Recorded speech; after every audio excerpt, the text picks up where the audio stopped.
Hello students, let's start with thermodynamics का second lecture है। तो यहाँ इंपॉर्टेंट पॉइंट हमें जो याद रखना है, internal energy change is extensive property. Mass change होगा, उस क्वांटिटी को हाफ करेंगे, डबल करेंगे, internal energy will change. Also we can not find exact value of internal energy. हम इंटरनल एनर्जी की भी एग्जैक्ट वैल्यू फाइंड नहीं कर सकते because it is the sum of various form of energy, और उनका एग्जैक्ट वैल्यू निकाल के सम करना मुश्किल होगा। नाउ ये दीज पॉइंट्स जो हमने लिखे हैं लर्न करने आपको। Law of equipartition of energy कहता है energy is divided equally in all portions. तो total kinetic energy is 3/2 RT। इसमें इंपॉर्टेंट पॉइंट है, this is your energy average kinetic energy per mole, because competition में हमारे NEET और mains में ये थोड़ा इंपॉर्टेंट हो जाता है unit wise. And average kinetic energy 3/2 kTs per atom और molecule. Why? Because Avogadro R होता है गैस कांस्टेंट, जिसे हम एवोगैड्रोज नंबर से डिवाइड करते हैं तो वी गेट के। तो इंपॉर्टेंट पॉइंट हमें याद रखना है 3/2 RT फार्मूला पर मोल, डायरेक्ट भी पूछ लेते हैं, और 3/2 kT फॉर पर एटम और मॉलिक्यूल। उसके बाद ये लर्न करिए, CV होता है FR/2 where F is degree of freedom. तो मैं सजेस्ट करूँगा कि आप सब इसे याद कर लो। मोनो एटॉमिक के लिए 3R/2, 5R/2 एंड gamma is CP/CV 5/3। Same way diatomic के लिए CV 5R/2, 7R/2, 7/5। Triatomic linear triatomic diatomic की तरह ही वर्क करेगा। लाइक डायटॉमिक गैस का एग्जांपल है a molecule having 2 atoms like O2। Triatomic linear भी डायटॉमिक की तरह बिहेव कर रहा है लाइक CO2। स्ट्रक्चर वाइज एकदम सेम है, दैट्स वाई इनकी सारी वैल्यूज़ भी सेम है। नॉन लीनियर का एग्जांपल है लाइक ओजोन। तो ये that is your triatomic non linear gases. तो इसके लिए जो वैल्यूज़ हैं 3R, 4R, 4/3। हाई टेम्परेचर पे सभी में हम एक डिग्री ऑफ फ्रीडम में एक एक्स्ट्रा ऐड कर देंगे, बिकॉज वो एक्स्ट्रा एनर्जी क्या होता है, vibrational energy. Also learn this formula DH enthalpy change is NCP/dt and DU is NCV/dt। तो first of all I suggest you to pause video here and learn all these values so that आपको आगे का lecture समझ आ पाए। नहीं तो आपको थोड़ा सा अंडरस्टैंडिंग में प्रॉब्लम आएगा बिकॉज आप कनेक्ट नहीं कर पाएंगे।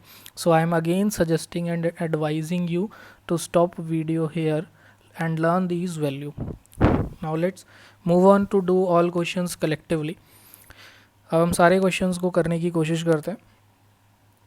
मोस्ट ऑफ द क्वेश्चंस जो आपसे पूछा जाता है कंपटीशन एग्जाम में, वो हमसे पूछा जाता है first of all calculate value of Q। आपसे Q पूछते हैं, डेल्टा H या यू कैन से DH पूछा जाता है, और you can say DU internal energy change पूछा जाता है, एंड DW वर्क डन पूछा जाता है। जनरली ये वैल्यूज़ हमसे पूछी जाती है। Calculate value of Q, DH, DU, DW इन। अब ये ऑप्शंस हैं लाइक आपसे ये सारी कंडीशंस में पूछ लेंगे। Isothermal reversible process, it can also be asked in isobaric process, isobaric, reversible process. Irreversible is very easy, that's why same way isochoric, आपसे ये वैल्यूज़ आइसोकोरिक रिवर्सिबल प्रोसेस में भी पूछ लेंगे। And last is adiabatic reversible process. तो let's discuss it one by one. First of all हमें सारे formulas पता होने चाहिए। वर्क डन आइसोथर्मल जो हम पहले एक प्रीवियस लेक्चर में कर चुके हैं, तो फॉर्मूले लर्न करिए सो दैट ये क्वेश्चंस आप वन बाय वन कर सकें। तो लेट्स स्टार्ट सॉल्यूशन। तो आइसोथर्मल रिवर्सिबल प्रोसेस, तो first of all isothermal means temperature is constant. आपका थिंकिंग थॉट प्रोसेस कैसा होना चाहिए, isothermal means temperature constant. Temperature constant means DT is equal to 0। Every time जो मोस्ट इम्पॉर्टेंट आपको learn करना है वो ये है फर्स्ट लॉ का mathematical form, mathematical form of first law. तो mathematical form of first law आपको कैसे हेल्प कर रहा है, we know that DU is equal to DQ plus DW। This is our first law of thermodynamics. Internal energy changes, enthalpy change, heat change plus dW. Now अब यहाँ पे हमें कैसे हेल्प कर रहा है, D U is equal to D Q plus D W, constant temperature है. अब हमें यहाँ पे सबकी value one by one find करना है, लाइक डी क्यू फाइंड करना है, डी डब्ल्यू फाइंड करना है, डी यू फाइंड करना है. D W we can find by learning formula. तो we know that work done in isothermal reversible process is minus 2.303 nRT log V2 by V1. So work done is known अगर आपको V2 और V1 की value पता है तो. Now let's discuss कि du कैसे फाइंड करेंगे. तो फॉर्मूला ऑफ du है du is NCV dt and अभी हमने देखा है कि dt in isothermal is zero. Isothermal process में dt का वैल्यू क्या है, ज़ीरो. तो dt is zero, so we can say du is also zero. तो अब देखिए एवरी टाइम कभी भी क्वेश्चन आए तो फर्स्ट लॉ तो आपके ब्रेन में होना ही चाहिए, फर्स्ट लॉ. तो जैसे ही आपने यहाँ पे du का वैल्यू ज़ीरो रखा, you get zero equal to D Q plus D W, और you can say D Q is negative of D W. अब देखिए वर्क डन वैल्यू हमें पता है तो जस्ट आप इसे सब्स्टिट्यूट करके रख सकते हैं. D Q is equal to 2.303 nRT log V2 by V1. See हमारे पास डी क्यू भी आ चुका है, डी एच भी आ चुका है, डी यू भी आ चुका है और D W, yes D H नहीं आया. तो डी एच का भी फॉर्मूला याद रखते हैं. डी एच का फॉर्मूला होता है हमारे पास n Cp dt. Now we know that dt is zero. तो आइसोथर्मल में dH का वैल्यू भी क्या हो जाता है, ज़ीरो हो जाता है. सी हमारे पास सारे आंसर्स आ गए. Work done is minus 2.303 nRT log V2 by V1 और Q भी हमारे पास आ गया है plus of 2.303 nRT log V2. dH is equal to zero and du equal to zero. तो इस तरीके से हम आइसोथर्मल प्रोसेस में सारी वैल्यूज़ कैलकुलेट कर चुके हैं. जनरली यही पूछा जाता है हमसे. नाउ मोर ओवर अगर आपको एंट्रोपी चेंज का फॉर्मूला भी याद है तो आप यहाँ पे एंट्रोपी चेंज भी निकाल सकते हैं. अगले लेक्चर में भी सिखाऊंगा बट आप यहाँ भी कनेक्ट कर सकते हैं. एंट्रोपी चेंज का फॉर्मूला होता है D Q by T. Integrate कर दिया हमने तो डी क्यू बाई टी.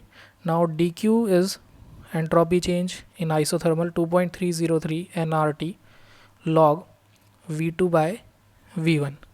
अब यहाँ पे देखिए इसे आप T से डिवाइड करिए तो you can also find entropy change in isothermal process. It is equal to 2.303 nR log V2 by V1. See entropy change भी निकाल चुके हैं. तो आप अगर प्रीवियस 10 ईयर के क्वेश्चंस देखेंगे, मेंस के, पीएमटी के, एडवांस के, थर्मोडायनामिक्स के question, most of the pattern 2-3 years में इनमें से कुछ ना कुछ स्टेटमेंट वाइज या कुछ पूछा हुआ है. लाइक यहाँ से हम स्टेटमेंट क्या लिख सकते हैं, we can write statement that internal energy change in isothermal reversible process is zero. तो this statement is true. yes, this statement is true. Same way we can say कि work done in isothermal process, work done in isothermal reversible process is at the expense of heat. तो ये भी true है, heat ही work में convert होता है isothermal process में, because internal energy तो क्या होता है, ज़ीरो होता है. Same way enthalpy change in isothermal reversible process is zero. In isothermal reversible process is zero. तो ये स्टेटमेंट भी हम कंक्लूड कर चुके हैं. डी एच भी हमने क्या निकाला है, ज़ीरो निकाला है. तो in this case you can these statements can easily be find out. तो ये स्टेटमेंट हमसे पूछा जाता है. Let's try isobaric reversible process. अब आइसोबारिक रिवर्सिबल प्रोसेस को डिस्कस अगर करें तो isobaric means pressure constant. Pressure constant और you can say dp equal to 0। अब हमें वर्क डन का फॉर्मूला इन आइसोबारिक प्रोसेस पता होना चाहिए, it is equal to minus P external dv और you can say minus p2 dv. Again, as usual, learn first law of thermodynamics. du is equal to dq plus dw. यहाँ पे हमारे पास du किसके equal आ गया, du is equal to dq minus p2 dv. Now what is the value of du? तो du क्या होगा, using formula NCV dt. तो question में अगर पूछेंगे तो टेम्परेचर चेंज आइसोबारिक प्रोसेस में मेंशन होगा. And what is your DH, it is equal to NCP dt. अब आप बोलेंगे कि सर ये सब मेंशन कैसे होगा. लेट्स से क्वेश्चन में मेंशन है हीलियम गैस, तो आप देखेंगे कि हीलियम गैस है, तो helium is a mono atomic gas. तो मोनो एटॉमिक गैस के लिए आप CV याद कर चुके हैं, 3R/2, CP याद कर चुके हैं 5R/2. तो अब CP CV पता है, जस्ट टेम्परेचर चेंज मेंशन होना चाहिए and you can easily calculate your DU values as well as DH value. And now PdV is your work done, और इन वैल्यूज़ को सब्स्टिट्यूट करके you can find DQ also. आप यहाँ पे DQ भी फाइंड कर सकते हैं. नाउ नेक्स्ट, अब यहाँ से जो स्टेटमेंट का इंटरप्रिटेशन है, यहाँ से स्टेटमेंट का इंटरप्रिटेशन आपको याद रखना है. Heat supplied, statement 1, heat supplied और released at constant pressure is enthalpy change. अब कांस्टेंट प्रेशर पे भी जो हीट सप्लाई कर रहे हैं उसको भी कोई नाम देना था, तो उसको क्या नाम दिया हमने, एंथैल्पी चेंज नाम दिया है, यानी डेल्टा H. सेम वे जैसे हमें पता है कि इस फॉर्मूले में अगर हम रख रहे हैं DU 0 आ गया है, चलो इसे आगे डिस्कस करेंगे नहीं तो लर्न दिस स्टेटमेंट कि कांस्टेंट हीट प्रेशर पे जो हीट सप्लाई करते हैं that is our enthalpy change.